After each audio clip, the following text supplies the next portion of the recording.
Kaulah Tuhan hasrat hatiku, ku rindu menyembah. Pada Dia Yesus,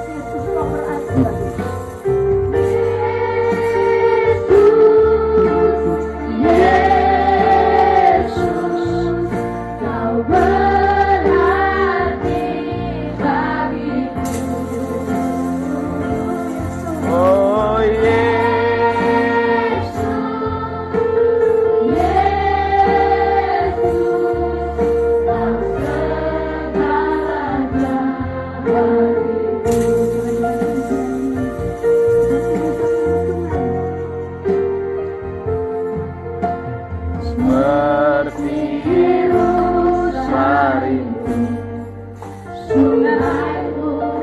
bagiku.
Segalanya bagiku.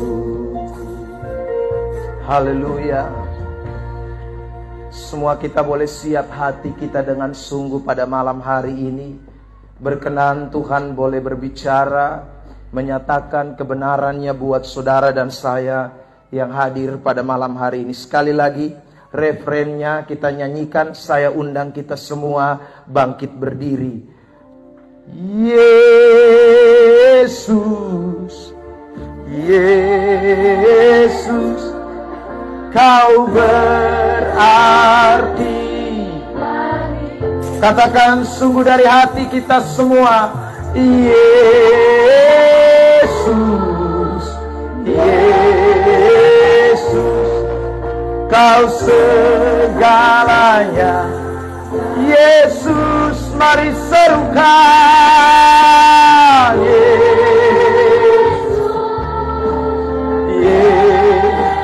Tidak ada yang lain selain Engkau.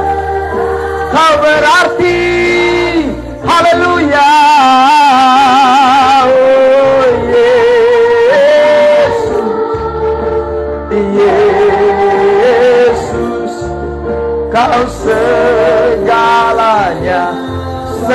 lagi, lebih sungguh katakan Tuhan dengar seruan umat-Mu malam ini Tuhan. Kau sangat berarti, Kau dimuliakan. Oh Yesus, Yesus, Kau segalanya bagiku, Kau segalanya, Kau segalanya bagiku, Kau segalanya bagiku. Beri tepuk tangan yang terbaik buat Tuhan Yesus Kristus. Di hadapan hadirat-Mu malam ini, kami semua berseru dari hati kami yang paling dalam. Kami berkata bahwa tidak ada yang lain di bawah kolong langit ini yang olehnya sangat berarti bagi kami selain Engkau Yesus Kristus Tuhan, satu-satunya penebus, satu-satunya penyelamat. Tidak ada yang seperti Engkau Yesus Tuhan. Terima kasih buat anugerah besar yang Tuhan telah kerjakan lewat pekerjaan Tuhan yang ada di Gereja Masehi Injil di Timor, Jemaat Elim Tulen. Kami boleh melihat kasih karunia Allah bekerja sehingga pentabisan gereja tadi pagi sudah dapat berlangsung di dalam kehendak Tuhan. Malam hari ini Tuhan, kami semua menyatakan syukur kami lebih jauh dengan ada dalam pujian penyembahan. Bahkan kami akan dengarkan firman-Mu kembali. Roh Kudus, berkenan Engkau nyatakan isi hati-Mu. Roh Kudus boleh berbicara bagi setiap kami lewat hamba-Mu yang Kau percayakan berdiri atas nama-Mu Tuhan.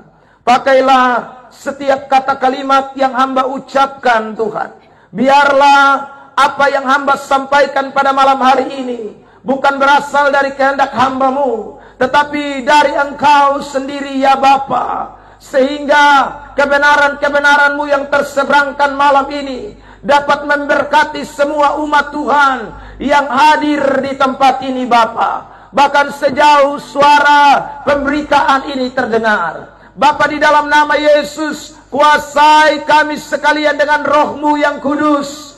Oh Tuhan, beri hikmat atas setiap kami, sehingga kebenaran itu tidak akan berlalu. Yang datang dengan berbeban berat akan pulang dengan kelegaan. Yang datang dengan sakit penyakit, oleh perkenanan Tuhan disembuhkan. Yang datang dengan berbagai masalah, oleh kuasa Tuhan kami dilepaskan.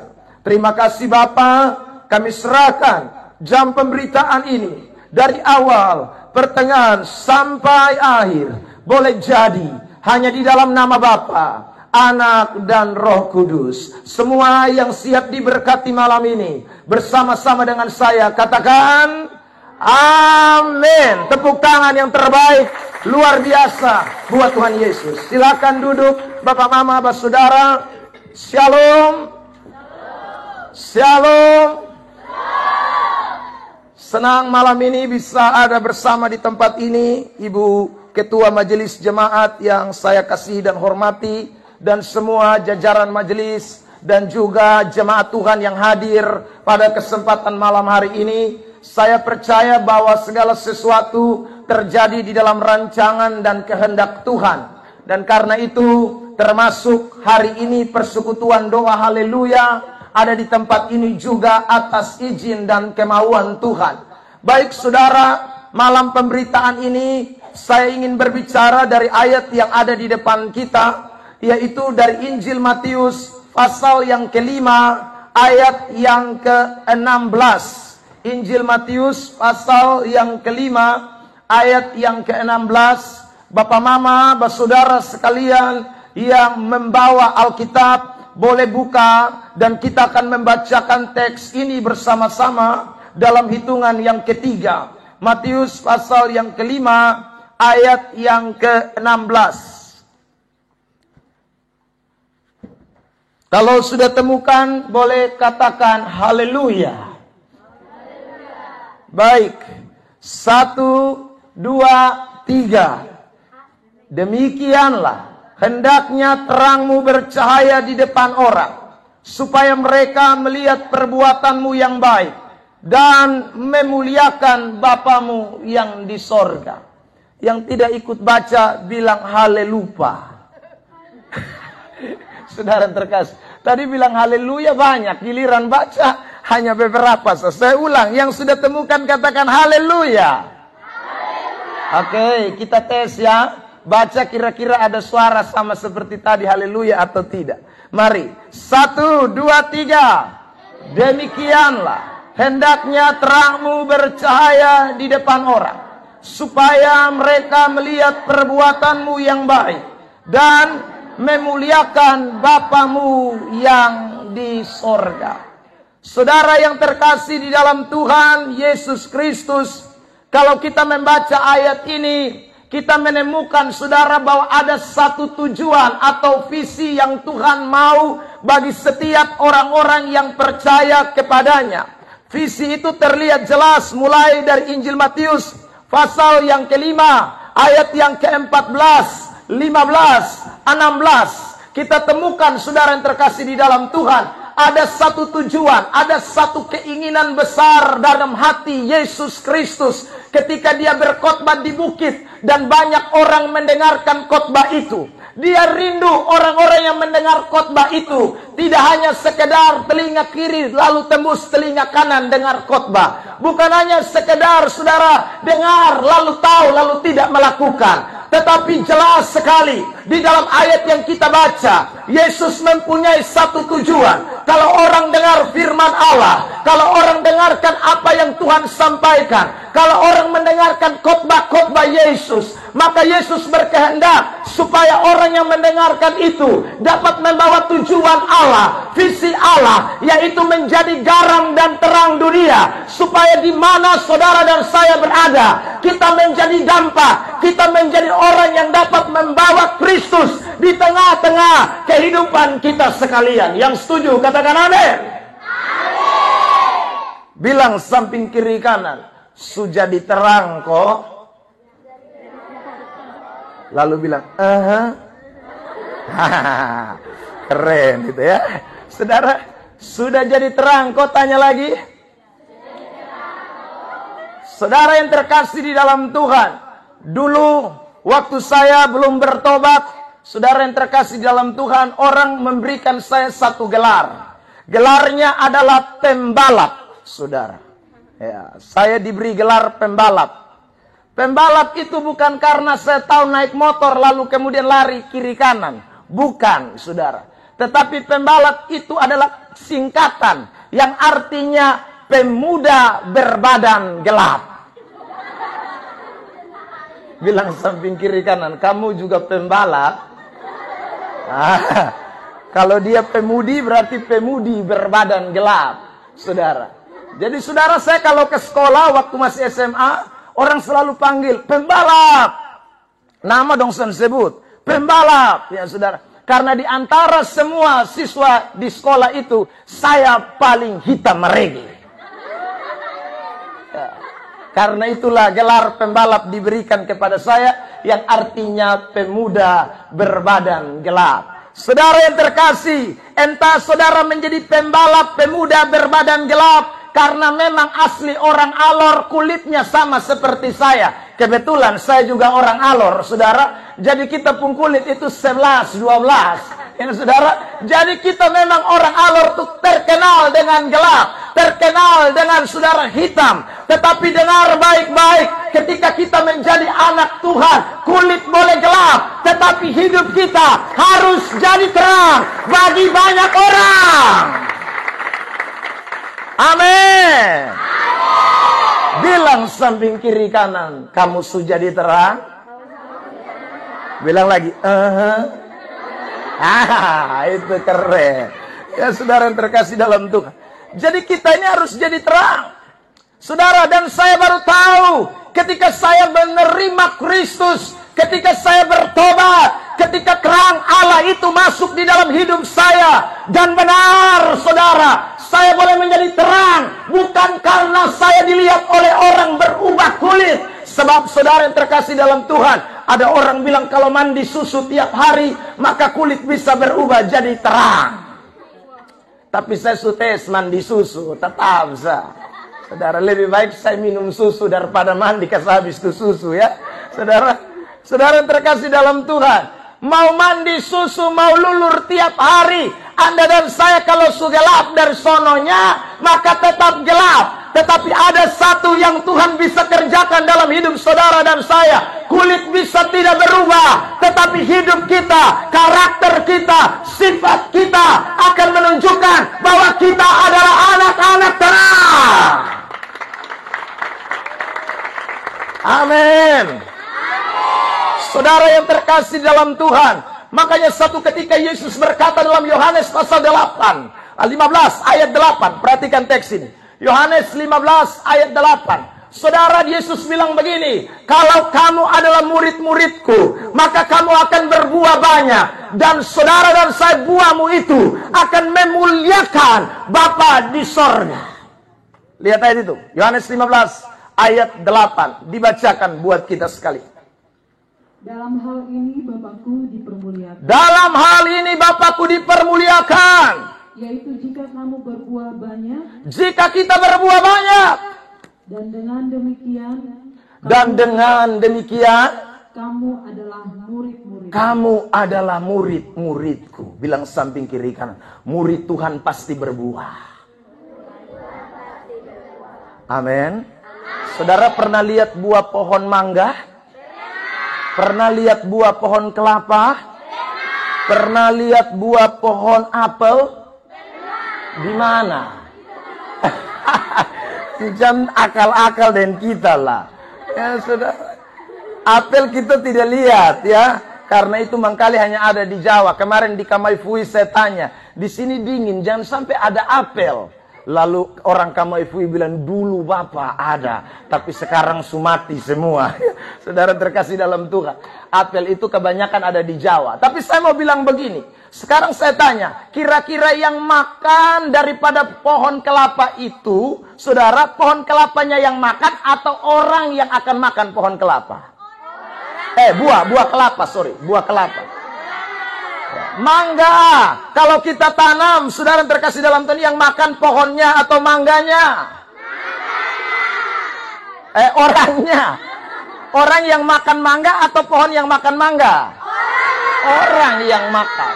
Saudara yang terkasih dalam Tuhan, kalau itu orangnya baik, maka dia tidak makan sendiri, dia tanam lalu dia bagi satu kampung. Ya saudara, tetangganya dia bagi, saudaranya yang di Kupang dia bagi, mungkin kenalannya dia bagi. Saudara yang terkasih dalam Tuhan, saya pun saudara di Mola, dia punya satu pohon mangga kelapa. Waktu pohon mangga kelapa itu mulai berbuah setiap tahun, kebetulan saudara ada di Jakarta, ada di Kupang. Jadi saudara mereka suka telepon lalu bilang begini, kamu kirim itu mangga dulu. Jadi saudara kadang-kadang mereka kirim, ongkos kirim lebih mahal daripada buah mangganya.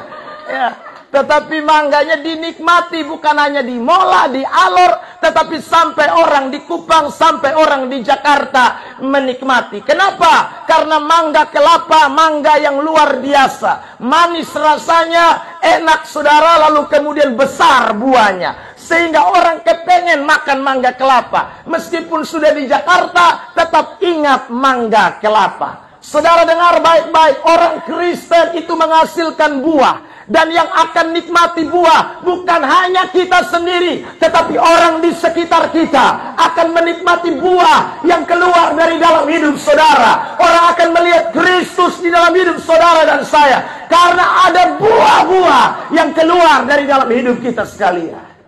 Ada amin? Saudara yang terkasih dalam Tuhan, makanya Rasul Paulus berkata begini dalam kitab 2 Korintus pasal yang ketiga, mulai ayat yang kedua. Perhatikan teks ini. Kitab 2 Korintus pasal yang ketiga, ayat yang kedua dan ayat yang ketiga. Paulus berkata bahwa kita ini adalah surat terbuka yang bisa dibaca oleh semua orang. Silakan. Kamu adalah surat pujian kami yang tertulis dalam hati kami. Kamu itu adalah surat pujian kami, Paulus katakan, yang tertulis dalam hati. Terus. Dan yang dikenal. Dan yang dikenal. Dan yang dapat dibaca oleh semua orang. Yang dapat dibaca oleh semua orang. Amin. Jadi kalau saudara datang gereja dengar khotbah, saudara, itu khotbah itu bukan tulis di kitab kertas yang kita bawa pulang. Tapi itu khotbah tulis di dalam hati kita. Firman Allah itu dilukiskan di dalam loh hati saudara. Sehingga firman itu akan berdampak. Firman itu akan memancar keluar. Firman itu akan bercahaya keluar. Berbuah keluar. Sehingga waktu engkau ada di dalam rumah tanggamu, kebenaran itu akan nyata buat semua orang. Orang akan melihat Kristus. Firman Allah ada di dalam pribadi Bapak, Mama, Bapak, Saudara semua. Ada amin? Amin. Ya saudara, ini tema yang sangat menarik. Kenapa saya katakan menarik? Karena saudara, ini pergumulan orang Kristen. Ini pergumulan orang Kristen. Sebab saudara, kalau kita melihat kantong-kantong Kristen di negara ini, ada banyak saudaraku orang-orang Kristen yang tidak bisa menjadi berkat. Ada banyak orang Kristen yang mengeluarkan buah yang tidak bisa dinikmati. Justru buah yang asam, buah yang bikin mengecewakan. Saudara, kenapa? Karena mereka tidak melihat surat Kristus yang tertulis di dalam hati mereka. Lanjut baca ayat itu. Ayat yang ketiga, karena telah ternyata bahwa kamu adalah surat Kristus. Kamu adalah surat Kristus yang ditulis oleh pelayanan kami. Yang ditulis oleh pelayanan kami, Paulus bilang. Ditulis bukan dengan tinta. Bukan dengan tinta. Terus. Tetapi dengan roh dari Allah yang hidup. Tetapi dengan roh kudus dari Allah yang hidup.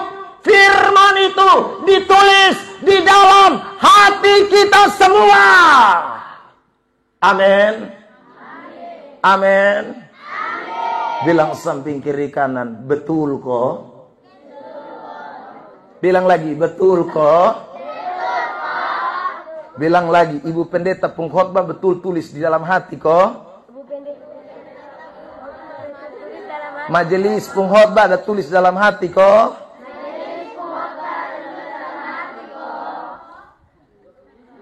Anak-anak ini pintar terlalu. Beri tepuk tangan dulu buat Tuhan. Haleluya.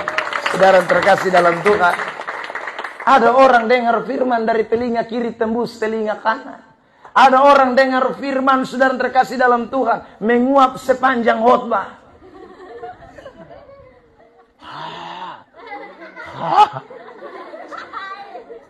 Ada orang dengar firman tidak tahan. Sedikit-sedikit gelisah. Semacam ada cacing di tempat duduk. Sehingga dia duduk. Lama-lama keluar, masuk, keluar, masuk. Ya saudara, ada banyak orang dengar firman. Dia punya pencernaan putus semua. Kenapa? Karena orang PWC itu 2-3 kali. Paling top, saudara. Dia jam pemberitaan 1 jam atau 1,5 jam, dia PWC bisa 5 kali. Saya sebut dia pun pencernaan, semua putus habis. Makanya tidak terkendalikan. Saudara yang terkasih, setan bekerja di balik pemberitaan. Karena dia tidak mau firman Allah itu ditulis dalam loh hati saudara. Sebab kalau firman Allah tertulis dalam loh hati saudara, orang akan lihat Kristus ada dalam diri saudara. Saudara akan bercahaya bagi kemuliaan Allah.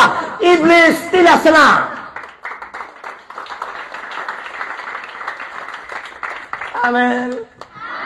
Bilang samping kiri kanan.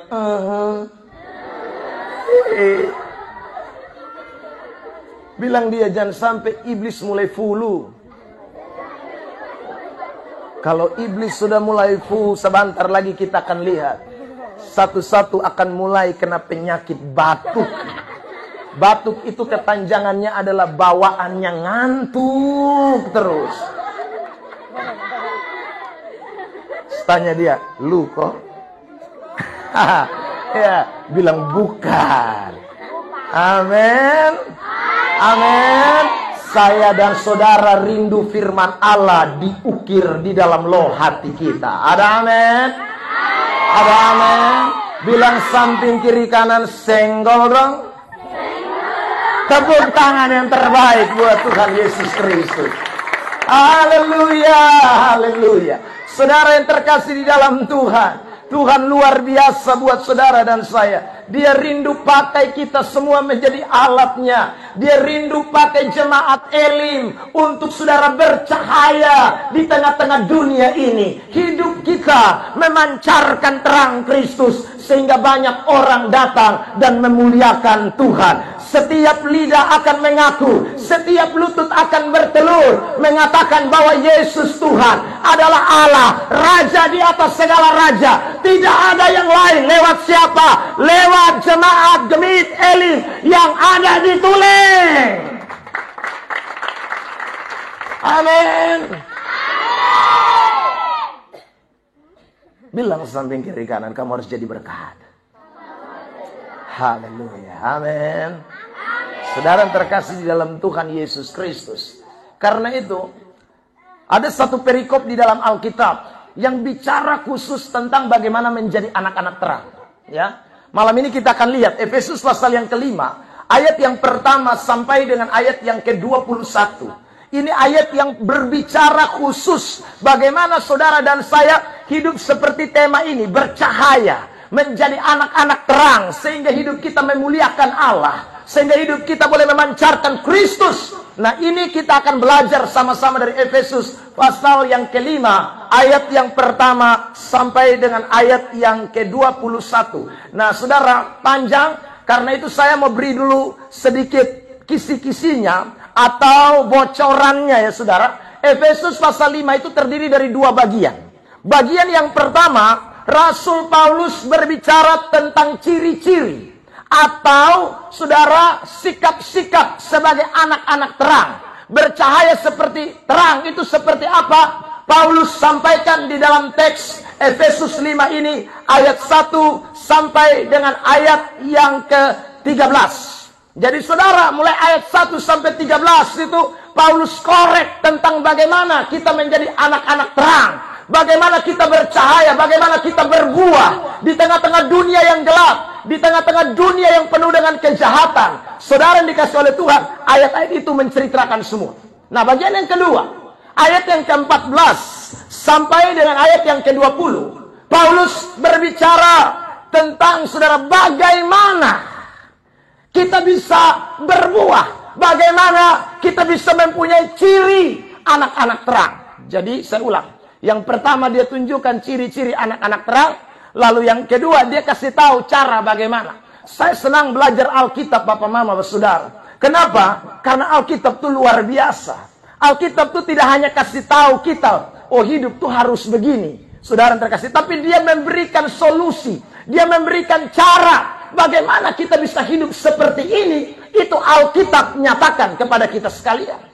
Nah, ini saudara terkasih dalam Tuhan yang kita syukuri dari firman Allah. Makanya Paulus pernah berkata begini dalam 2 Timotius 3 ayat yang ke-16. Dia bilang begini, segala tulisan yang diilhamkan oleh Allah itu bermanfaat untuk mengajar, untuk menyatakan kesalahan. Nah, kalau saja cuma menyatakan kesalahan, tidak mengajar, berat kita. Saudara terkasih dalam Tuhan. Nanti kita jadi orang yang menghakimi orang lain. Saudara, ya. Kau begini, kau begitu, kau begini, kau begitu. Tapi saudara terkasih dalam Tuhan tidak ada ajaran. Firman itu bukan hanya menyatakan kesalahan, tetapi dia mengajar kita. Setelah dia mengajar, menyatakan kesalahan, dia perbaiki kelakuan kita. Ada amin? Ada amin?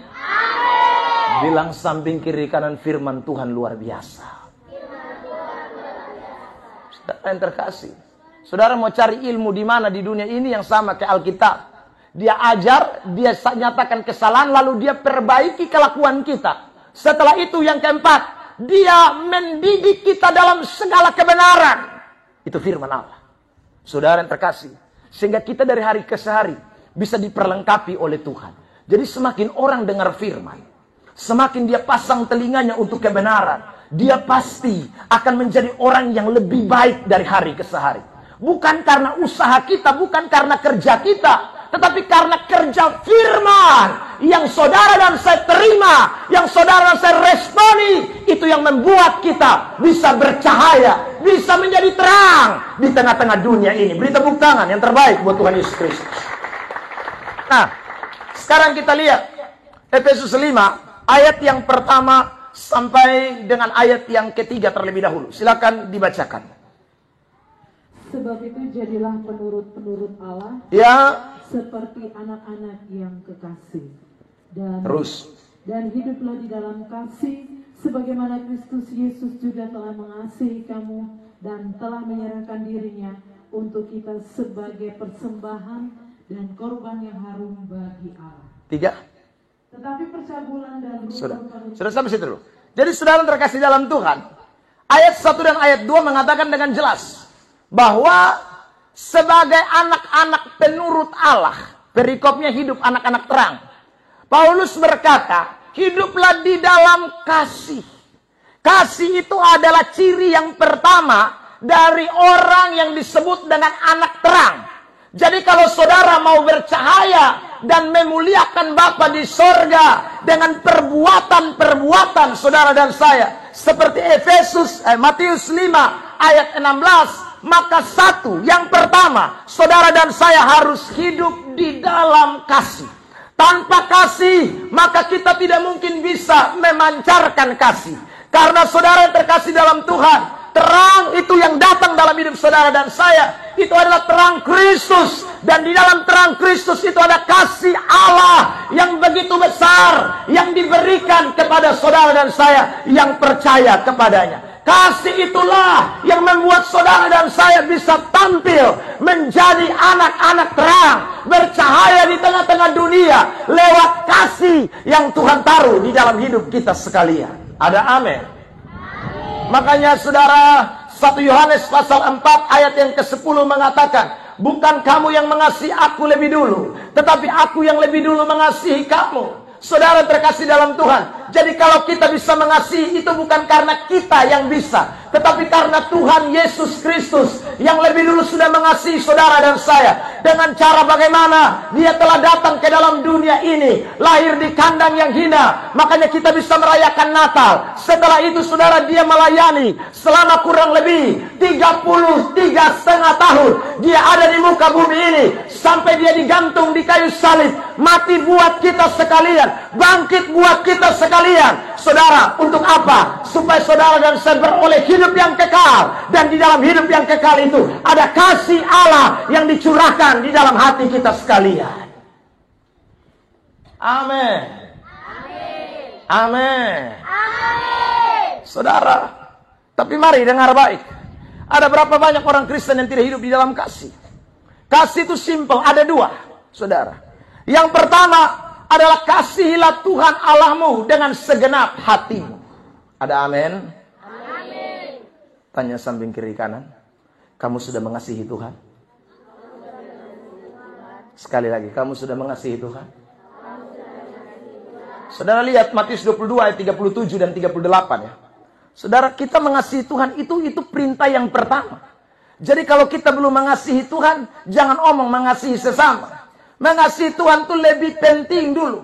Saudara, tidak mungkin orang bisa mengasihi sesama kalau dia belum mengasihi Tuhan. Itu 2 perintah yang tidak bisa dipisahkan. Itu 2 perintah yang bergandengan. Itu 2 perintah yang sama, saudaraku. Pentingnya, kata Alkitab. Mari baca Matius 22, 37, 38. Ya. Jawab Yesus kepadanya. Kasihilah Tuhan Allahmu. Kasihilah Tuhan Allahmu. Dengan segenap hatimu. Dengan segenap hatimu.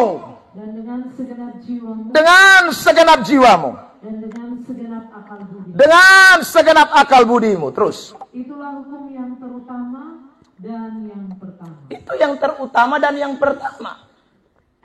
Terus ayat 38. Perhatikan. Ayat 38, itulah hukum yang pertama dan yang pertama. Terus. Dan hukum yang kedua. Hukum yang kedua sama dengan itu. Apa itu? Ialah Kasihilah sesamamu manusia. Kasihilah sesamamu manusia seperti dirimu sendiri. sendiri. Ini dua hukum kasih yang Tuhan mau kita lakukan. Jadi saudara, gereja tidak akan bisa bercahaya kalau kita tidak lebih dulu mengasihi Tuhan. Dan yang kedua, mengasihi sesama. Bagaimana gereja bisa bercahaya kalau saudara yang terkasih dalam Tuhan, orang tidak mengasihi Tuhan? Karena orang kalau tidak mengasihi Tuhan, dia tidak mungkin datang gereja hari Minggu. Kalau orang tidak mengasihi Tuhan, saudara terkasih dalam Tuhan, dia lebih mengasihi dunia. Hari Minggu lonceng gereja bunyi, dia angkat dia punya parang, dia angkat dia punya apa lagi, dia berangkat ke tempat lain. Kebetulan di sini dekat laut, dia lari pi laut Mangkali, atau dia lari pi gunung sana, atau yang lain tidur ngorok di atas tempat tidur, tidak bangun-bangun. Saudara, tunggu kapan lonceng, kapan orang keluar gereja, baru dia juga keluar, saudara. Tapi kalau kita tanya, kau mengasihi Tuhan? Dia jawab apa? Dia jawab apa? Jawab apa, kakak? Mengasihi. Tapi hari Minggu dia tidak ada di gereja. Yang lebih parah lagi, hari Minggu dia ada di Paklaru, ada di tempat judi, ada di tempat-tempat yang bukan rohani. Padahal kalau kita tanya namamu siapa? Mau alias Markus. Namamu siapa? PU alias Petrus. Namamu siapa? Uka alias Lukas. Tapi lonceng gereja bunyi, dia ada di tempat lain. Tanya samping kiri kanan, di sini ada kok. Hah? Ada? Dia yang pakai baju apa? Saudara terkasih dalam Tuhan. Bukan hanya di Tuleng, di mana-mana banyak. Ada begitu banyak orang Kristen mengaku dari mulutnya, bilang mengasihi Tuhan, tapi kita jarang lihat dia pemuka di gereja. Dia hanya hadir waktu baptisan anak, CD, perkawinan, dan terakhir putus napas. Kita lihat dia pemuka.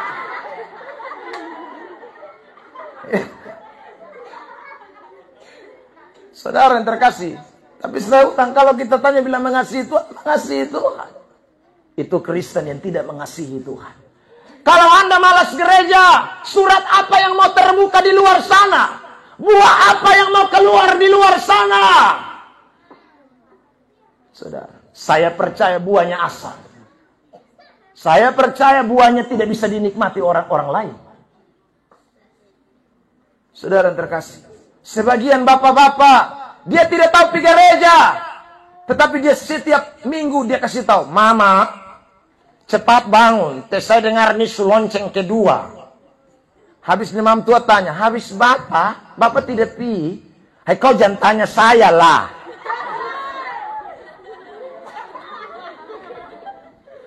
Kita urus masing-masing, kita pun diri. Saudara yang terkasih dalam Tuhan. Mama, dengar, mama, ada di sini kok. Mama, tolong menjawab saya. Oke. Saudara, mama dengar baik-baik. Kalau ada bapak yang begitu, kasih tahu dia, Bapak, beta soleh mau ketong dua tak pisah.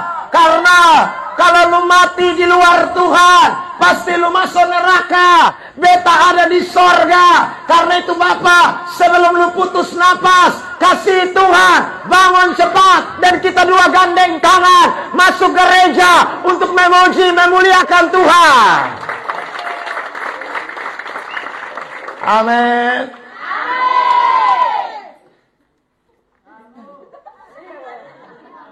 Sekarang saya mau tanya, bapak-bapak, tolong jawab saya, bapak-bapak.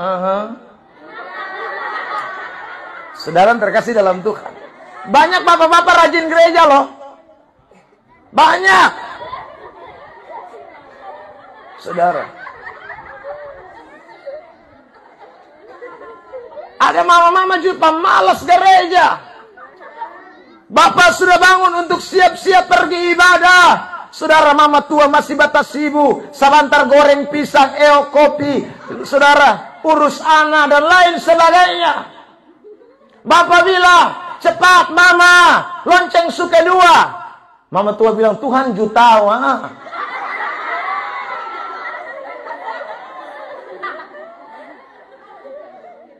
Di sini ada bapak-bapak?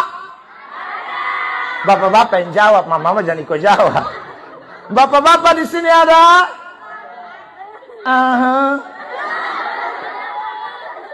Saudara yang terkasih di dalam Tuhan, bapak-bapak kasih tahu dia, saudara, ingat mama, hidup ini sementara di dunia. Kita tidak tahu kapan panggil kita pulang, saudara. Tapi pastikan kalau Tuhan panggil kita dua akan jumpa sama-sama di sorga. Kalau Tuhan panggil Bapak lebih dulu, Bapak berangkat duluan ke sorga. Kalau Tuhan panggil Mama lebih dulu, Mama duluan di sorga. Tapi Mama, saya mau pesan, saudara terkasih dalam Tuhan, jangan malas ibadah. Boleh urus anak, boleh urus suami, tetapi jangan lupa cinta Tuhan di atas segala-galanya. Karena hidup dan matimu ada di tangan Tuhan. Amin. Anak muda tolong jawab saya. Ada banyak anak-anak muda pemalas ibadah. Saudara, Ibu pendeta di sini ibadah jam berapa? Jam 7. Jam 7. Aduh, kalau jam 7 tuh anak muda bangun paling pemalas kalau di Kupang. Di sini saya tidak tahu. Saudara, apalagi hari Minggu. Jam 7 mama sudah bangun, urus semua. Saudara terkasih dalam Tuhan, ini anak masih tidur. Mulai panggil dia, Lia. Minta maaf kalau ada nama Lia di sini, saudara.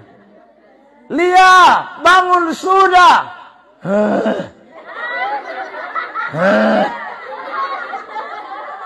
Anak-anak zaman sekarang waktu begitu tuh. Ayam super kotok, ini lu masih tidur terus. Mama sebentar sedikit, nah kenapa Apalagi sinyal bagus begini. Anak-anak muda sering kali habis waktu di malam minggu hanya nonton TikTok yang tidak jelas, hanya nonton YouTube, main Facebook, naik status yang tidak jelas. Dengar baik-baik, setan sedang mempengaruhi hidupmu supaya engkau tidak mengasihi Tuhan dengan segenap hatimu dan dengan segenap jiwamu. Anak muda, kalau kamu mengasihi Tuhan, sekali lagi, boleh main TikTok, boleh main Facebook. Saya juga main TikTok. Tolong follow ya. Saudara, saya tukang main TikTok. Saudara, saya main Facebook, saya main YouTube. Dan malam ini kita sedang siaran langsung di Facebook, di fanspage-nya saya. Saudara terkasih dalam Tuhan, saudara terkasih dalam Tuhan, saya main. Tetapi ingat, segala sesuatu yang kita lakukan untuk kemuliaan bagi nama Tuhan. Jangan main-main yang tidak jelas. Karena banyak anak-anak muda sekarang main TikTok tidak jelas.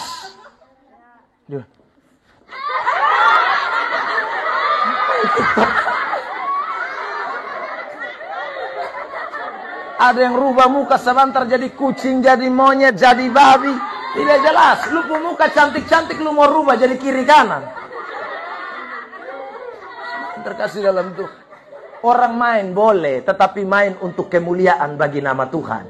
Biar surat Kristus itu terbuka di YouTube, surat Kristus itu terbuka di TikTok, surat Kristus itu terbuka di saudara Facebook. Begitu orang lihat kita, orang mendengarkan firman Allah, orang melihat kita, orang mendapat berkat dari hidup saudara dan saya. Ada amin? Ada anak-anak muda yang pakai bakalai di Facebook, di statusnya. Tiap harinya sindir orang, bertobat.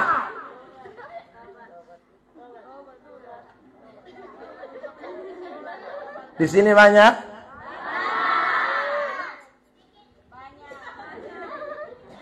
Saudara yang terkasih dalam Tuhan, jangan.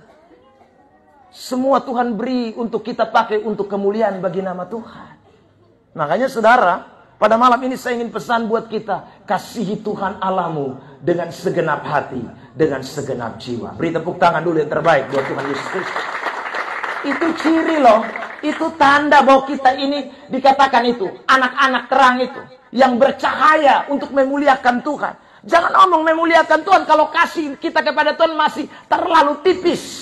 Jangan omong memuliakan Allah. Cahaya apa yang mau keluar dari hidup kita kalau kita model pemalas ibadah?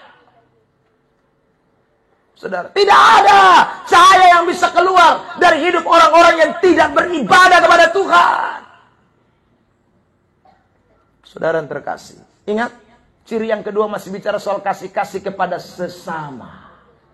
Amin. Amin. Ada orang hafal doa Bapa kami minta ampun punya, saudara. Tapi dia lupa itu kata-kata doa Bapa kami. Bapa kami yang di sorga, dikuduskanlah namamu, datanglah kerajaanmu, jadilah kehendakmu. Lalu di bagian terakhir dia katakan begini, ampunilah kesalahan kami seperti kami pun mengampuni orang yang... Saudara, tapi ada banyak orang Kristen simpan dendam, simpan kebencian, simpan amarah, simpan saudaraku di dalam hatinya. Bahkan sudah dia tidak peduli orang-orang yang sesama dia, sama-sama anak Tuhan, satu gereja, sama-sama jemaat di Elim, tapi mereka saling berseteru, saling saudaraku baku musuh satu dengan yang lain, bikin salah satu dengan yang lain. Saudara, ini bukan Kristen yang mengasihi. Kalau saudara mengasihi Tuhan, mengasihi sesama, maka dengar baik-baik. Orang lain punya kesalahan, orang lain punya kekeliruan, orang lain punya keterbatasan, orang lain punya kelemahan. Tapi Tuhan minta kita untuk bisa mengasihi dia dengan segenap hati juga. Amin. Amin. Saudara, ada banyak rumah tangga Kristen hari ini hancur. Kenapa? Pertanyaannya, saudara, karena memang mereka sudah tidak lagi saling mengasihi.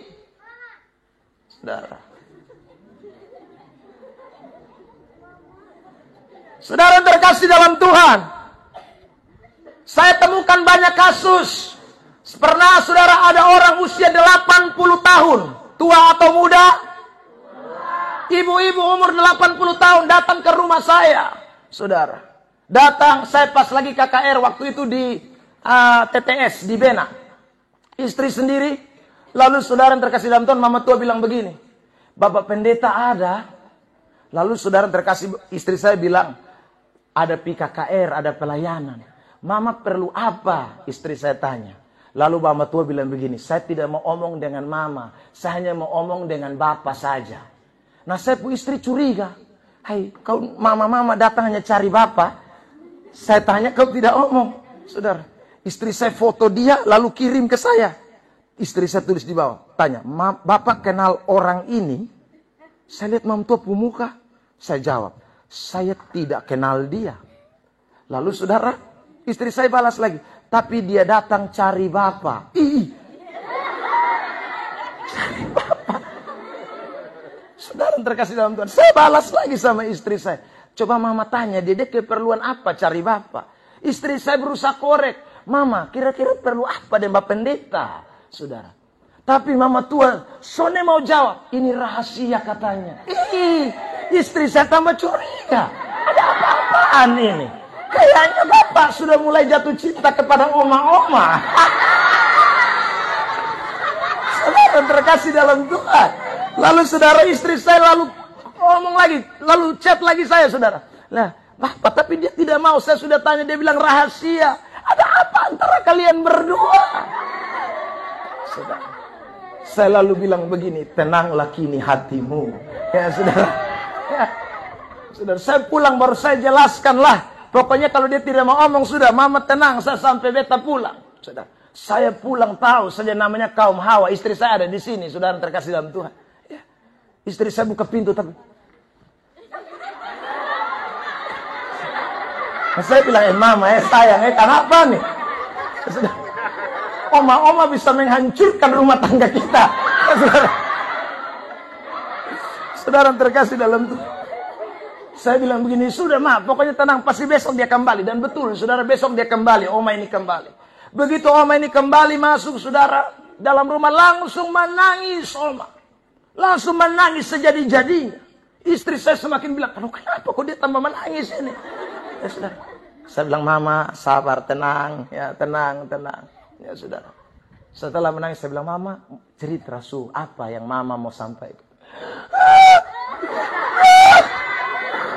Mama tuh tambah gas. Bapak bayangkan. Saya bilang, bayangkan apa Oma? Ya sudah. Nah disuruh beta bayangkan, ini bayangkan apa? Saya juga bingung. Saudara, dia pun laki umur 85 tahun. Saudara. Dia pun laki umur 85 tahun, tinggalkan dia. Ini oma-oma dan opa-opa. Tapi saudara lihat, opa dan oma, tetapi masih opa, masih bahasa kasarnya, saudara. Wih, masih peratin. Ini yang namanya tua-tua keladi. Makin tua, makin jadi. Saudara, opa lari dengan nona usia 25 tahun. Di sini ada oma, di sini ada nona-nona umur 25 tahun. Coba angkat tangan. 25 tahun? Tidak ada. 17 tahun ada. Semua ini umur berapa? Ya sudah terkasih dalam Tuhan.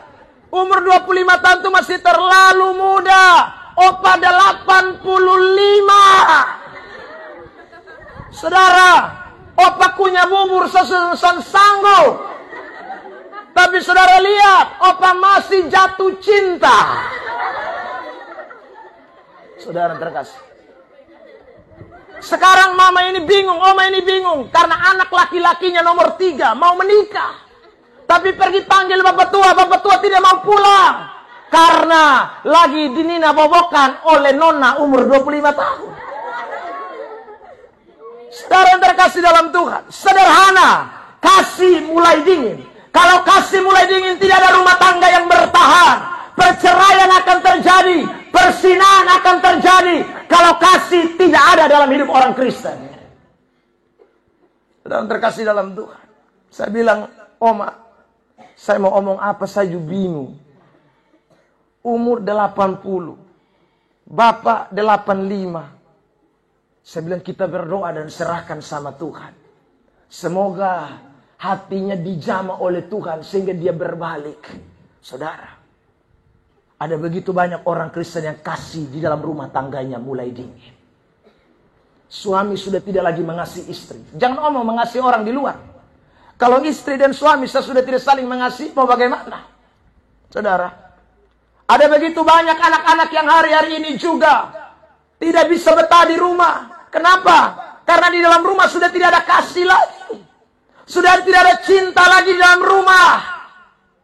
Saudara yang terkasih dalam Tuhan. Tanya dia siapa? Kristen. Saudara, tapi hidupnya tidak ada kasih, itu menunjukkan bahwa terang Kristus tidak ada dalam dirinya. Sebab kalau ada terang Kristus, pasti ada kasih. Bukan hanya kepada Allah, tetapi kepada sesama. Kepada orang-orang di sekitar kita. Terutama orang-orang yang Tuhan percayakan ada di dalam rumah tangga kita. Beri tepuk tangan yang terbaik buat Tuhan Yesus. Saudara, saya temukan banyak rumah tangga hari ini tidak harmonis. Karena satu, kasih sudah tidak ada lagi. Istri panggil suami. Weh setan. Hei. Saudara, suami juga balas. Kuntilanak satu ini. Itu rumah tangga Kristen. Saudara, itu menunjukkan bahwa kasih tidak ada dalam diri kita. Anak-anak muda, saya mau ingatkan kepada saudara. Anak-anak muda, jawab saya. Saudara, anak-anak muda, Anda dengar. Banyak kali kamu pacaran, kamu omong I love you, I semua. I love you, I kiss you, I miss you. Saudara, kayaknya enak mau mati omong itu. Tapi saudara terkasih dalam Tuhan, ada banyak orang yang sekarang kawin cuma 1-2 menit, ya, 1-2 minggu, 1-2 bulan, 1-2 tahun, habis itu dia buang. Dia cari baru lagi, dia bilang I love you lagi. Dia cari baru lagi, dia bilang I miss you. Saudara, yang di rumah dia bilang apa? I love you.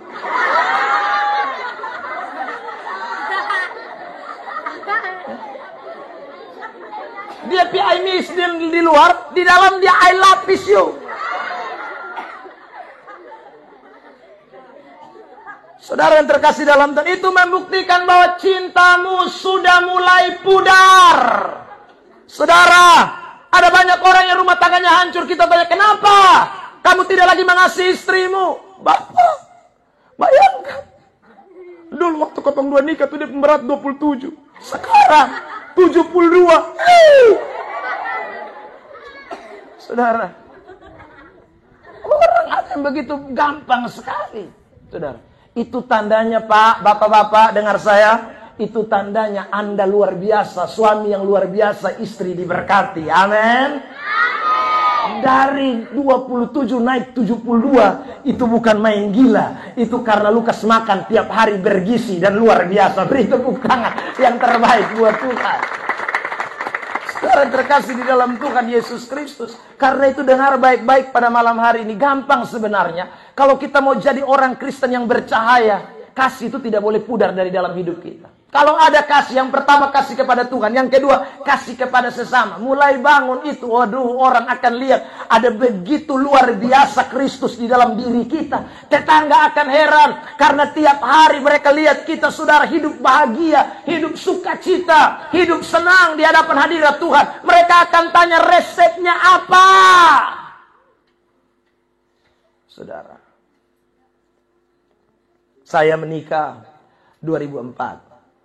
Sekarang sudah mau masuk 19 tahun pernikahan. Saudara, sekarang saya tanya saudara, saya masih muda atau sudah tua? Yang bilang saya tua angkat tangan. Saya mau lihat dia yang bilang saya tua. Saudara,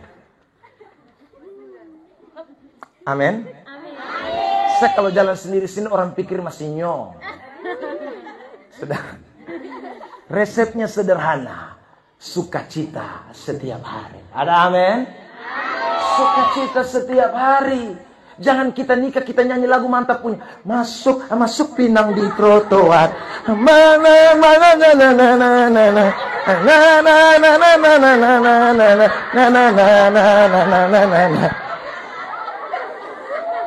Orang Alor juga kadang menyanyi ini lagu. So bapak mantu, ipar-ipar, mutar na.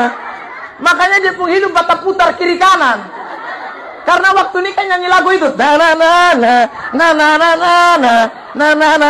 Makanya lu pun hidup baru 2 bulan bata putar, 3 bulan bata putar. Lama-lama tak putar cari lain.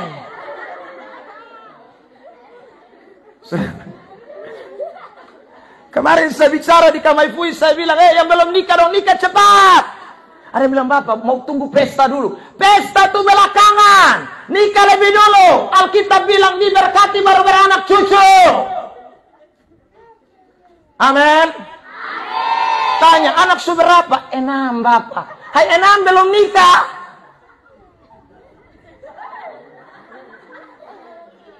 Saudara terkasih dalam Tuhan. Orang Kristen dengar baik, cinta, kasih itu kunci utama.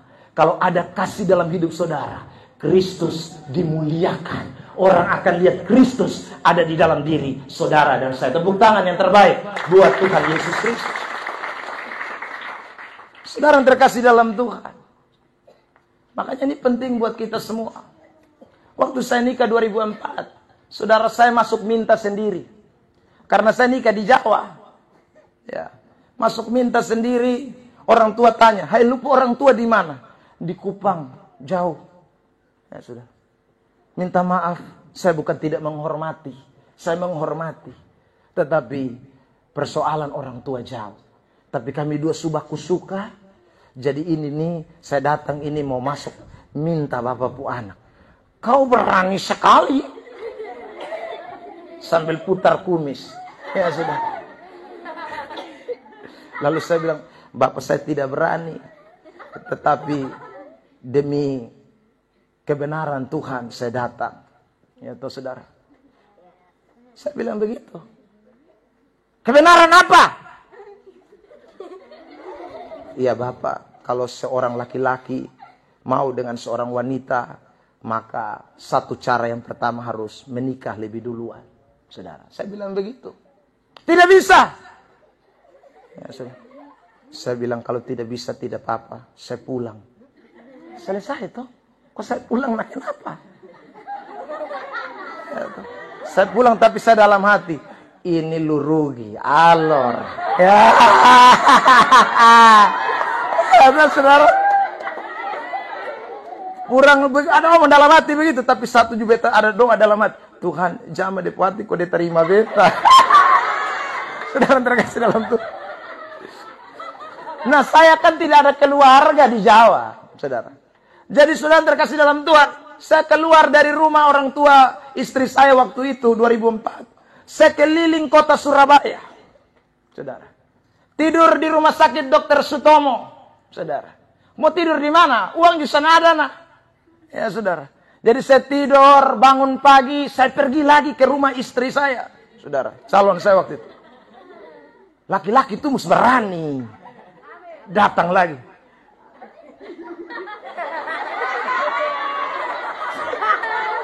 Begitu datang.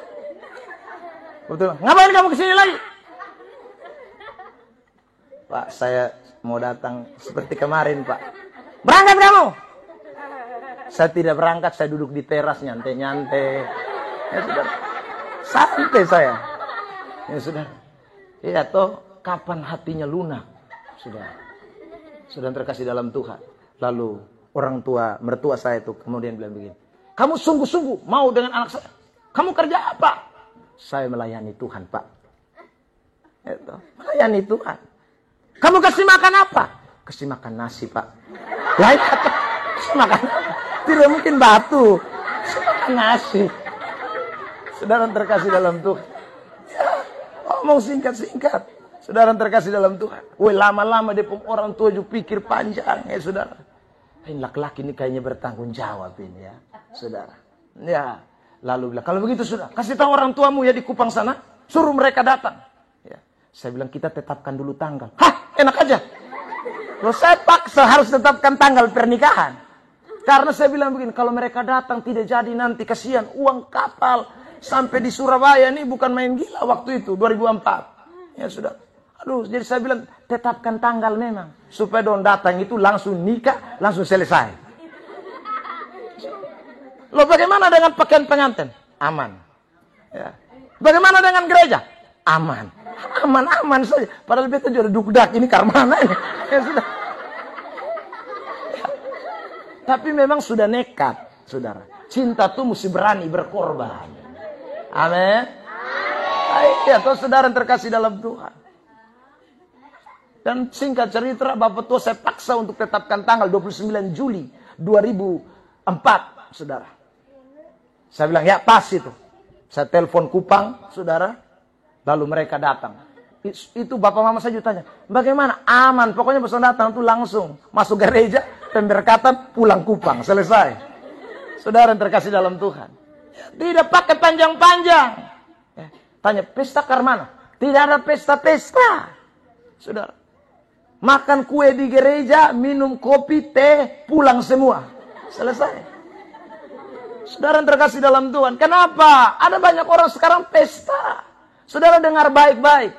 Bukan tidak boleh pesta. Tetapi saudara, memang waktu pesta itu orang banyak, kita suka cita semua. Tapi giliran hidup hanya kita dua sendiri. Saudara, yang jalani hidup itu hanya dua orang. Yang pesta-pesta, yang datang Polines, yang datang Badansa, yang makan banyak. Tidak ada sumbang satu juga dalam perumah tangga saudara nanti. Amin. Atau waktu lu bakal lahir dong datang.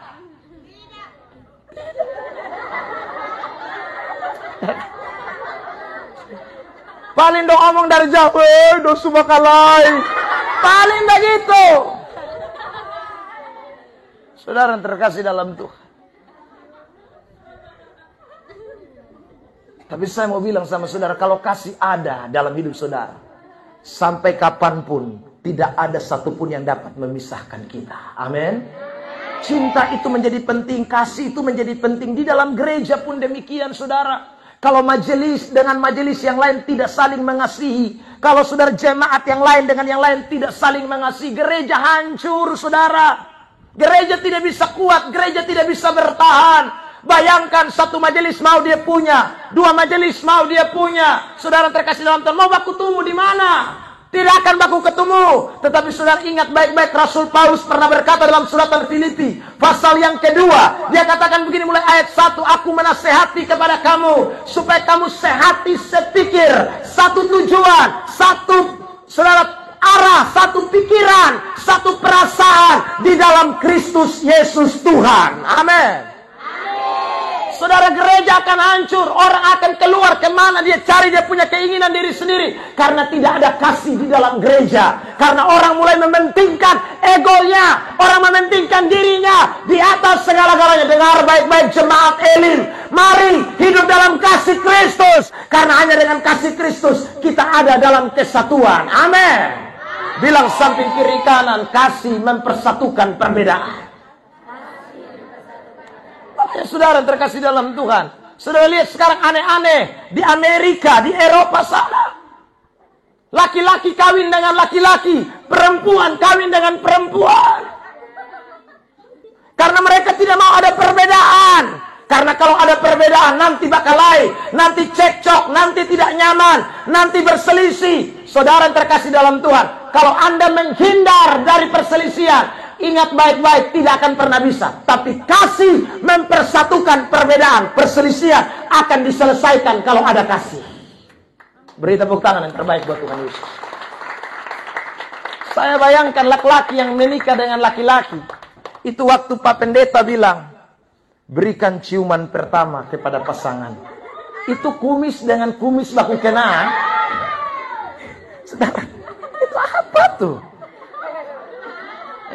Tapi ini terjadi, ini fakta, ini real. Ini bukan omong kosong. Dan surame di sana. Jangan sampai terjadi di Indonesia. Saudara terkasih dalam Tuhan. Karena orang tidak mau lagi ada perbedaan. Perbedaan itu bikin tidak enak. Saudara terkasih dalam Tuhan. Tapi saya ulangi.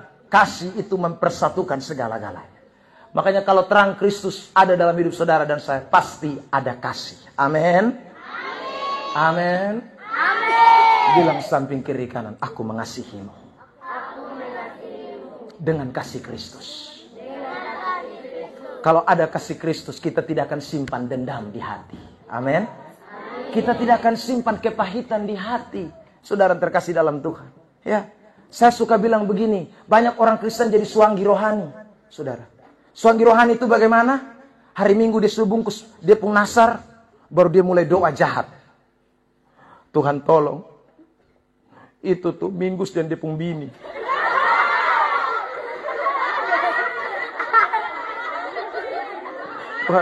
Tuhan, saya minta Tuhan, kalau bisa tuh dong dua tuh laki bini mati sama-sama tuh. Waktu dong pikalabahi itu Tuhan, pas turun-turun mau masuk kalabahi situ Tuhan, biar fusoler naik dong dua. Baru dia bungkus nasar pi gereja. Kenapa? Karena dia ada simpan dendam dengan Minggus dan istri. Saudara, itu Kristen loh. Tapi nasarnya begitu. Nasar penjahat. Besok, minggu depan selesai dia kasih nasar. Saudara, tiba-tiba Minggus datang gereja. Minggu pincang. Saudara, kira-kira Magdalena doa apa? Magdalena yang tadi bawa nasar, dia akan bilang begini, terima kasih Tuhan buat dia pun kaki supata. Tapi Tuhan, kenapa hanya dia pun laki? Dia pun istri juga Tuhan. Kalau bisa itu bukan hanya kaki, leher, tangan, semua patah. Kristen begini nih saudara, karena tidak ada kasih. Orang kalau tidak ada kasih, dia bisa buat hal jahat jadi rohani. Kalau tidak ada kasih, saudara terkasih dalam Tuhan, hal kebencian dia bisa jadi halalkan untuk menjadi sebuah kebenaran. Dengar baik-baik, itu bukan orang Kristen yang menjadi terang. Ini saudaraku, tema ini tidak akan menjadi berarti kalau kita masih menyimpan akar pahit dendam di dalam hati kita. Buang itu, seperti Kristus mengampuni saudara, ampunilah orang yang bersalah kepada saudara. Amin. Beri tepuk tangan yang terbaik buat Tuhan Yesus. Ada di gereja lain, saudara, sepanjang ibadah dia tidak bisa lihat ke kanan. Kenapa? Karena di kanan musuh. Saudara, dia begini, pas WE lagi pimpin lagu, kau sahabatku, kau saudaraku. WE bilang, lihat samping kiri kananmu. Kalau yang dapat memisahkan kita. Kalau kamu begini mau jadi Kristen bagaimana? Di dalam gereja saja kamu bakal lain. Di dalam gereja saja kamu punya musuh. Apalagi di luar gereja. Orang tertawa kamu. Orang tidak melihat Kristus di dalam hatimu. Saudara, saya punya om kandung datang dan curhat sama saya bilang begini. Saudara, ya, ada satu gereja, saudara terkasih dalam Tuhan. Itu jemaat tidak mau ibadah selagi itu majelis masih tetap jadi majelis. Tidak mau ibadah. Dia bilang, saya tidak akan pergi gereja sebelum dia turun dari majelis.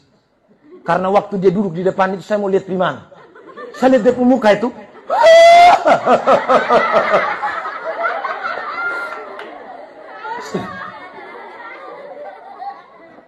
Daripada saya berdosa di dalam gereja, lebih baik saya berdoa di rumah. Tuhan juga dengar dan tahu hati saya. Lu pergi gereja dan tidak pergi gereja sama-sama Tuhan tidak senang. Karena ada kebencian di dalam hati. Bukan kau berdoa di rumah lalu Tuhan bilang terima kasih lu sudah jadi saya terima lu pun doa. Tidak. Tuhan tidak ingin ada orang Kristen yang menyimpan kepahitan. Dengar baik-baik, Alkitab beritahu kepada kita. Kita boleh marah, tapi tidak boleh sampai matahari terbenam. Amin. Amin. Jujur sekarang saya tanya, ada yang tidak pernah marah angkat tangan? Semua pernah marah. Saya marah orang juga, saudara. Tetapi tidak boleh sampai matahari terbenam. Maksudnya apa? Tidak boleh lebih dari 1 hari. Orang Yahudi punya pergantian hari itu di jam 6, matahari terbenam. Ayat itu konteksnya di sana, saudara. Kita artinya apa? Jam 12 malam, selesai. Saudara terkasih dalam Tuhan. Saya dengan istri kadang-kadang juga berselisih paham. Tapi saya juga lihat jam. Semua jam 12 ini. Mam tuh son omong-omong nih. Saya mulai korek pakai kaki. Ya tuh, mulai korek pakai kaki. Kadang-kadang ibu-ibu kan biasa.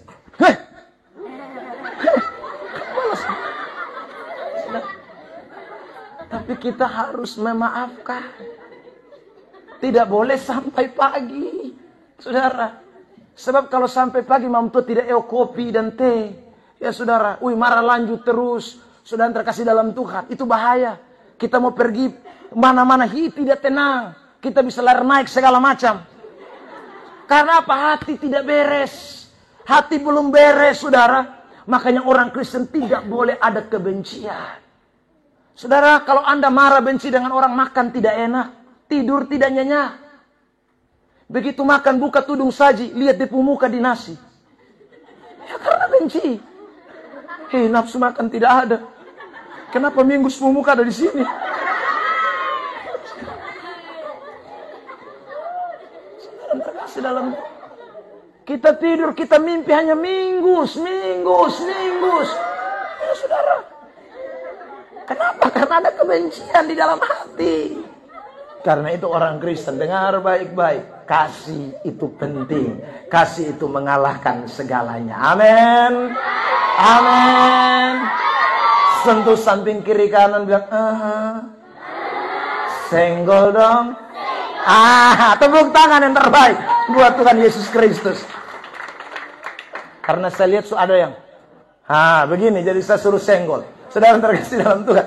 Ya, lihat bagian kedua. Ayat yang tadi sampai ayat 4 apa ayat 3?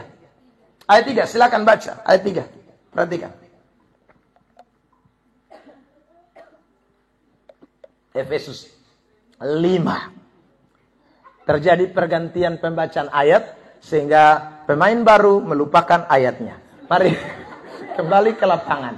Efesus pasal yang ke-5 ayat yang ke-3. Silakan. Dari pergaulan dan rupa-rupa kecemaran atau keserakahan disebut saja pun Lanjut. Sebagaimana sepatutnya bagi orang-orang kudus. Ya. Demikian juga perkataan yang kotor. Terus. Yang kosong. Terus. Atau yang sembrono. Ya. Karena hal-hal ini tidak pantas. Terus lanjut. Sebaliknya ucapkanlah syukur. Saudara lihat ya, ayat-ayat ini bicara jelas tentang kekudusan hidup. Kalau tadi pertama kasih, yang kedua kekudusan. Orang Kristen tidak boleh hidup dalam percabulan. Orang Kristen tidak boleh hidup dalam perzinahan. Orang Kristen tidak boleh kata-kata kotor keluar dari mulut. Tidak boleh, saudara. Bagaimana kalau kita memaki tiap hari di rumah? Terang apa yang keluar? Saudara. Justru bukan terang. Mulut kita penuh dengan kutuk. Mulut kita penuh dengan, saudaraku, kata-kata yang tidak menyenangkan. Tidak datangkan berkat. Saudara terkasih dalam Tuhan. Makanya orang Kristen tidak boleh. Itu ayat jelas. Anak-anak terang. Itu perikopnya anak-anak terang. Mau bercahaya. Kata-kata tidak boleh kotor. Saudara. Kata-kata mesti bersih. Kata-kata membangun. Kata-kata itu jangan sampai melukai orang lain. Tapi kata-kata yang memberikan sudah orang lain punya semangat, beri motivasi, beri dukungan. Itu yang Tuhan mau. Orang Kristen. Saudara terkasih. Karena itu ajaran Tuhan Yesus. Saudara. Itu ajaran Yesus. Yesus datang penuh dengan belas kasihan. Yesus datang dengan saudara memberikan contoh dan teladan yang seperti itu. Makanya orang Kristen tidak boleh hidup dalam percabulan, hidup dalam persinahan, hawa nafsu, tidak boleh, saudara. Ya. Sekarang ini orang selingkuh bukan hanya di kota sana, di desa juga selingkuh banyak. Boleh. Ya, bilang sambil kiri kanan. Selingkuh banyak. Saudara terkasih. Ingat, Kristen tidak mengajarkan poligami. Kristen itu hanya mengajarkan 1 sampai mati. Kalau punya suami 1 sampai mati. Bapak, bagaimana mau sampai mati? Tiap hari dia pun cara nih. Bayangkan. Saudara terkasih dalam Tuhan. Saudara, itu tidak jadi alasan. Entah suamimu kurang ajar, suamimu tidak takut Tuhan, suamimu tukang pukul, suamimu mabok laru, itu tidak jadi alasan untuk kau selingkuh. Amin. Tidak ada ayat yang bilang kalau suamimu mabok laru, selingkuhlah dengan yang tidak mabok laru. Tidak ada ayat yang mengatakan kalau suamimu selingkuh, kau juga balas selingkuh karena dia sudah selingkuh duluan. Tidak ada ayat. Saudara, tidak ada. Atau ada yang pernah baca, kasih tunjuk ini malam dulu. Saudara yang terkasih dalam Tuhan. Tidak ada. Tapi ada banyak orang Kristen suka pakai alasan-alasan itu untuk kemudian bercerai, untuk dapat yang baru lagi. Saudara yang terkasih dalam Tuhan, itu adalah persinahan, itu adalah percabulan. Karena Kristen tidak pernah mengajarkan yang namanya perceraian. Alkitab mengatakan jelas dalam kitab Maleaki bahwa Tuhan membenci perceraian. Makanya saudara, waktu pernikahan di gereja semuanya mengucapkan janji yang sama, hanya maut yang memisahkan. Amin. Atau ada janji yang beda? Tidak boleh. Lalu Bapak bagaimana? Yang kepala batu dong ini Bapak. Ya saudara, lihat ini ayat 1 Petrus pasal 3. Bagaimana dengan mereka yang hidupnya begini? Saudara, makanya anak-anak muda beta mau bilang, buka mata memang dari sekarang. Lihat baik-baik supaya lu jangan gae yang tukang mabok, lu jangan gae yang tukang pukul, lu jangan gae yang pokoknya sone baik-baik itu. Saudara, buka mata dari sekarang, karena kalau sudah menikah tidak ada alasan untuk boleh bercerai. Amin. Bilang samping kiri kanan, ngeri. Nih, 1 Petrus 3 ayat 1. Silakan. 3 ayat 1. Demikian juga kamu hai suami-suami, istri-istri. Terus. Hai istri-istri, tunduklah kepada suamimu. Tunduklah kepada suamimu.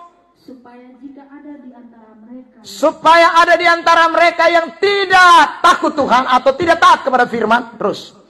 Mereka juga tanpa perkataan dimenangkan oleh istrinya. Tanpa perkataan dimenangkan. Jadi kalau ada laki-laki yang tidak takut istrinya, tidak tunduk, tidak mengasihi istrinya, tidak memberi yang terbaik kepada istrinya, tidak boleh cerai.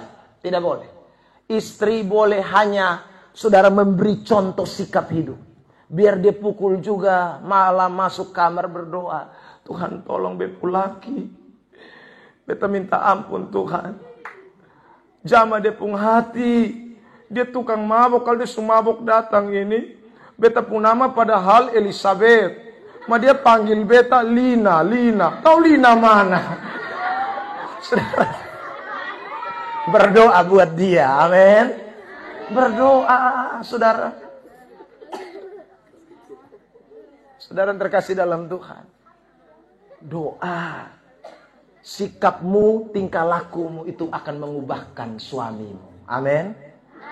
Tapi saya tidak sedang mendukung suami-suami yang model kayak begini ya. Saudara. Oh amin, puji Tuhan. Kalau begitu saya tiap hari mabok terus. Saya pulang, saya fight, saya pu istri. Anda dengar baik. Saudara terkasih dalam Tuhan, dia tidak ceraikan kamu tetap. Tetapi saudara, Anda tetap punya tanggung jawab yang Anda akan tanggung pada hari penghakiman. Saudara, Tuhan tidak akan biarkan kau. Kau pikir kau sengsarakan istrimu, lalu kau bebas. Tidak, waktu ada tunggu lu. Makanya sebelum lu sampai di hari penghakiman, dengar baik-baik apa yang firman Tuhan katakan. Suami-suami yang takut akan Tuhan.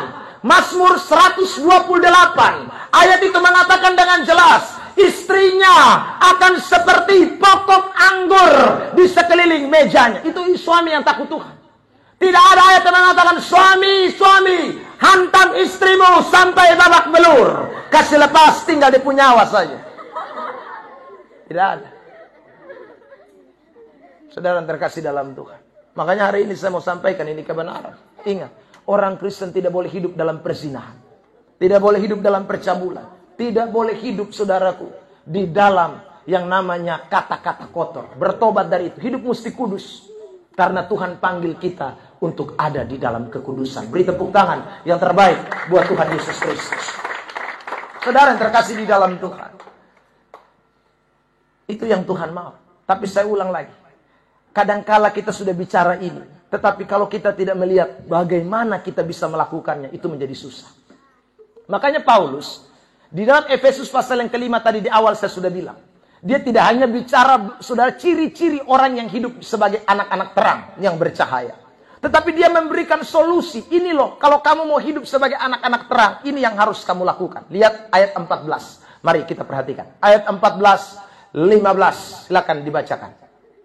Itulah sebabnya dikatakan, bangunlah hai kamu yang tidur, dan bangkitlah dari antara orang mati. Bangunlah hai kamu yang tidur, dan bangkitlah kamu dari antara orang mati. Terus. Dan Kristus akan bercahaya atas kamu. Kristus akan bercahaya. Kalau Kristus bercahaya atas kamu, kamu akan jadi anak-anak terang yang mengeluarkan buah-buah kebaikan, buah-buah kebenaran. Mundur di ayat yang ke-8. Perhatikan. Efesus 5. Silakan dibacakan. Memang dahulu kamu adalah kegelapan. Dulu memang kita adalah kegelapan. Terus. Sekarang kita adalah terang di dalam Kristus. Lanjut ayat yang ke-9. Karena terang hanya berbuahkan kebaikan. Terang itu akan membuahkan kebaikan. Terus. Dan keadilan dan kebenaran. Dan keadilan dan kebenaran. Jadi waktu kita bangkit, saudara yang terkasih, kita bangun dari tidur kita, maka Kristus akan bercahaya. Kalau Kristus akan bercahaya, kita akan muncul sebagai anak-anak terang. Kita akan hidup, saudaraku, sebagai penurut-penurut Allah. Hidup di dalam kasih, hidup di dalam kebenaran. Bukan lagi hidup dalam persinan, kata-kata kotor, percabulan, hawa nafsu, kemabukan. Dan semuanya itu otomatis cahaya Kristus itu yang akan bersinar dalam hidup saudara dan saya. Mengubahkan hidup kita menjadi anak-anak terang. Tepuk tangan yang terbaik buat Tuhan Yesus Kristus. Senggol dong. Bilang samping kiri kanan, bangun.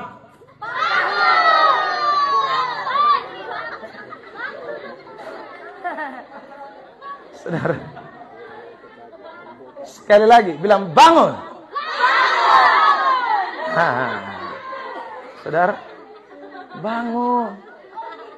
Makanya tadi di awal saya sudah bilang, kalau saudara datang gereja tidur, dengar firman tidur, saudara pulang itu yang firman Tuhan terang tidak bisa bercahaya.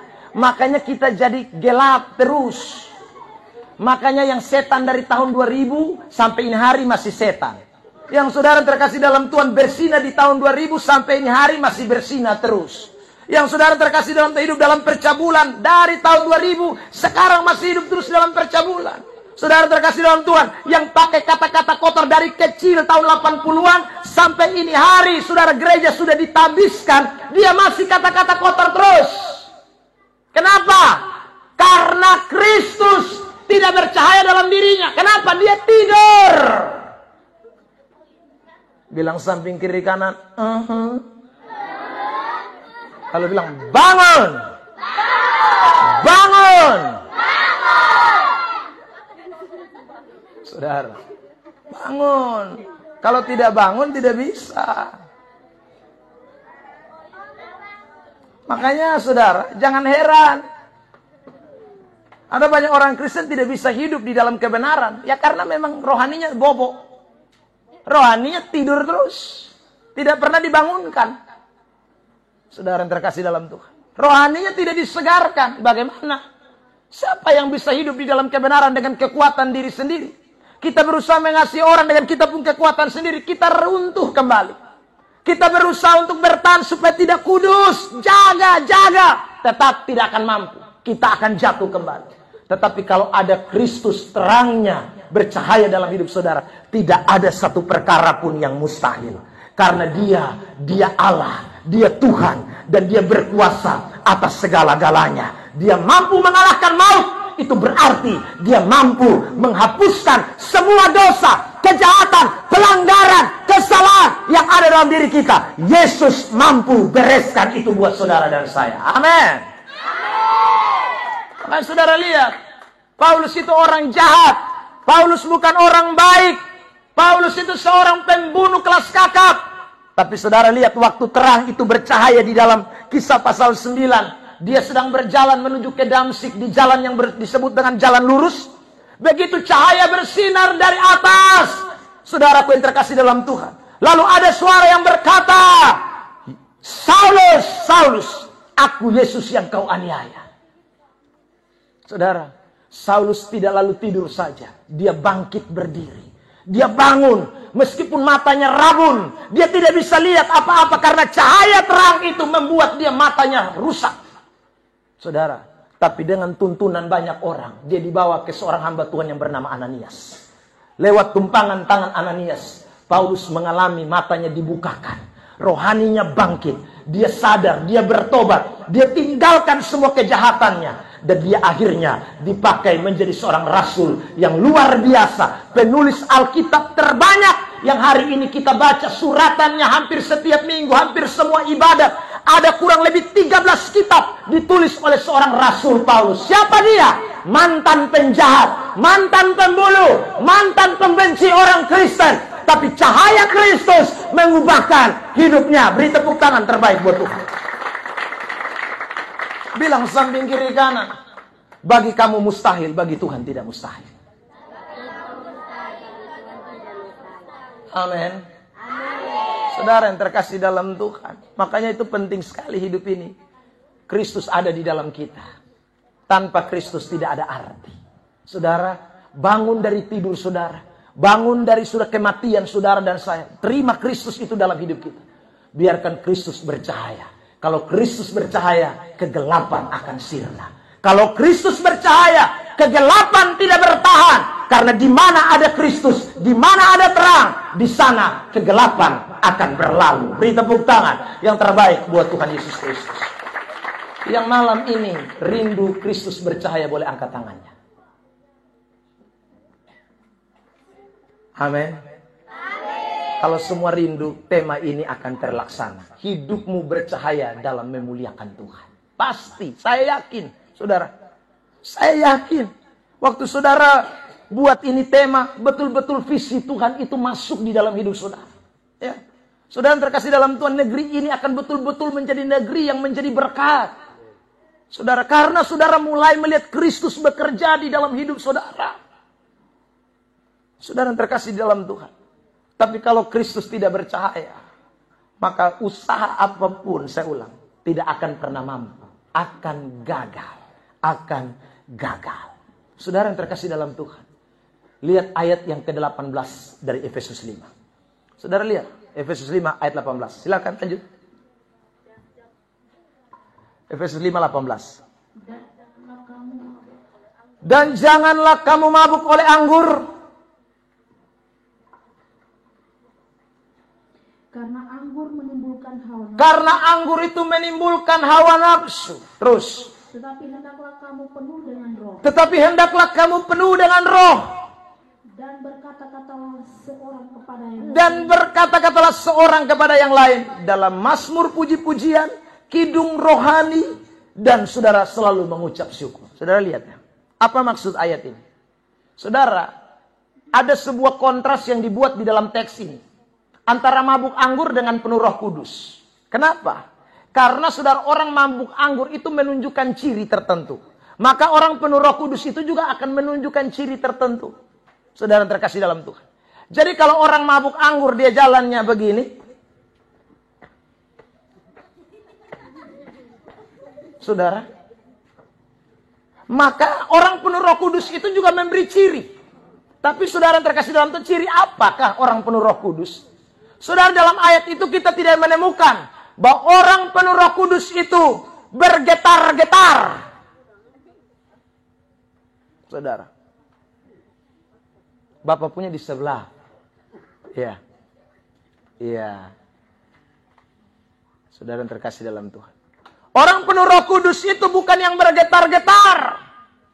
Saudara. Orang penuh Roh Kudus itu bukan juga yang kelihatannya seperti kesurupan. Bukan. Orang penuh Roh Kudus itu cirinya jelas. Dia akan menunjukkan buah-buah roh akan keluar dari dalam hidupnya. Saudara, buah roh itu apa anak-anak sekolah minggu? Kasih, sukacita, damai sejahtera. Terus. Terus. Amin.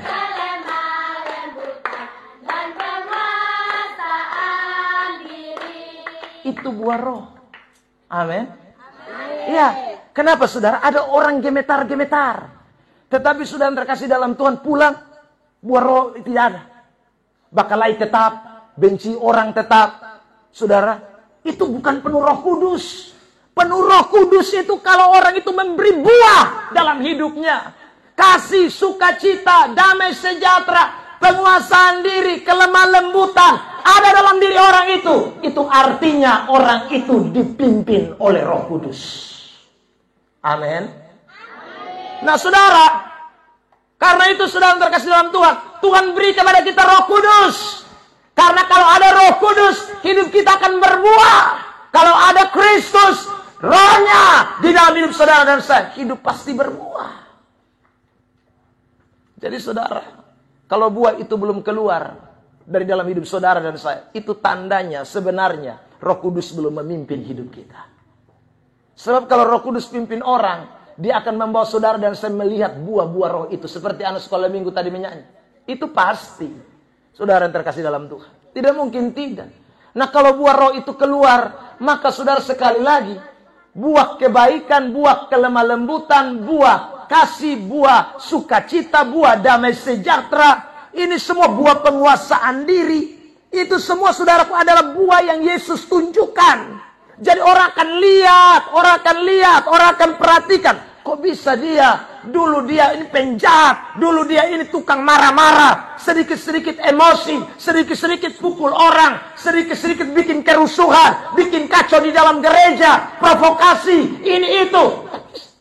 Sekarang kok dia beda. ada Roh Kudus yang bekerja di dalam pribadi orang tersebut. Amin. Makanya satu kali kelak, Yesus ketemu dengan seorang perempuan yang namanya perempuan Samaria di sumur Yakub, perigi Yakub, dalam Yohanes pasal 4. Saudara tahu itu perempuan bukan perempuan baik. Itu perempuan boleh dikatakan perempuan sundal, perempuan pezina, karena dia punya laki bukan hanya 1, 5. Bahkan tambah 1 lagi yang sekarang ada pada dia. Itu pun bukan suami dia. Saudara terkasih, ini pelakor kelas kakap. Tetapi saudara lihat, waktu ketemu Yesus bilang apa? Kalau kamu minum air yang kuberikan kepadamu, kamu tidak akan haus lagi. Tapi kalau kamu minum air dari sumur ini, kamu akan haus. Air itu tidak lain adalah Roh Kudus yang dicurahkan. Kalau ada Roh Kudus dalam hidup seseorang, orang itu akan mengalami perubahan hidup. Makanya saudara, terima Kristus, terima Roh-Nya di dalam hidup saudara. Maka tidak ada satu perkara pun yang Tuhan tidak bisa kerjakan dalam hidup dua bagian itu. Saudara, kalau saudara mau jadi orang Kristen yang bercahaya, terima terang itu dengan sungguh. Buka hatimu dan Roh Kudus bekerja dalam hidup saudara. Kalau ada Roh Kudus tidak ada yang mustahil. Kalau ada Yesus dalam pribadi kita, tidak ada yang mustahil. Karakter sejelek apapun, sifat separah apapun, kalau ada Kristus akan ada perubahan. Kalau ada Kristus akan ada yang namanya saudara kasih, akan ada yang namanya kelemah lembutan, akan ada yang namanya penguasaan diri. Kalau ada penguasaan diri, kita tidak akan jadi orang Kristen yang hidup dalam perzinahan, percabulan, kata-kata kotor, persundalan, penyembahan berhala, seperti yang kita baca dalam Efesus pasal 5 ayat yang ke-6, saudara, ayat yang ke-7. Saudara, kita tidak akan lakukan itu karena ada Yesus dan Roh Kudus dalam hidup kita. Karena itu pada malam ini sekali lagi, buka hati dengan sungguh, biarkan Roh Allah bekerja atas hidup saudara. Maka tema ini akan menjadinya nyata. Gereja yang sudah ditabiskan pada pagi hari tadi saudara, akan menjadi sebuah gereja yang akan bercahaya. Karena ada orang-orang yang bercahaya bagi kemuliaan nama Tuhan. Tepuk tangan terbaik buat Tuhan Yesus Kristus. Pemain musik, maju ke depan. Kita mau syukuri firman Tuhan pada malam hari ini. Tundukkan kepala di hadirat Tuhan saudara, dan izinkan Tuhan untuk bekerja. Biarkanlah kasih-Nya mengalir dalam hidup saudara dan saya. Biarkanlah Roh-Nya bekerja dalam hidup saudara dan saya. Tundukkan kepala saudara di hadirat Tuhan. Angkat hati dengan Tuhan. Firman saya sudah seberangkan buat kita. Saudara yang terkasih dalam Tuhan, menjadi anak-anak terang bukan hal mudah. Tetapi sekali lagi, meski tidak mudah bukan berarti tidak bisa. Meski itu tidak gampang, itu bukan berarti kita tidak mampu. Saudara yang terkasih dalam Tuhan, ada Kristus yang memampukan. Ada Roh Kudus. Buka hatimu dengan sungguh, dan biarkanlah Roh Tuhan bekerja. Bangkitkan hidupmu kembali. Sadar, jangan dibutakan, jangan dibuat tertidur oleh karena pekerjaan-pekerjaan setan, oleh karena pengaruh-pengaruh kedagingan dunia ini. Tapi biarkanlah Roh Allah tinggal di dalam hidup saudara dan saya, bekerja dalam hidup saudara dan saya.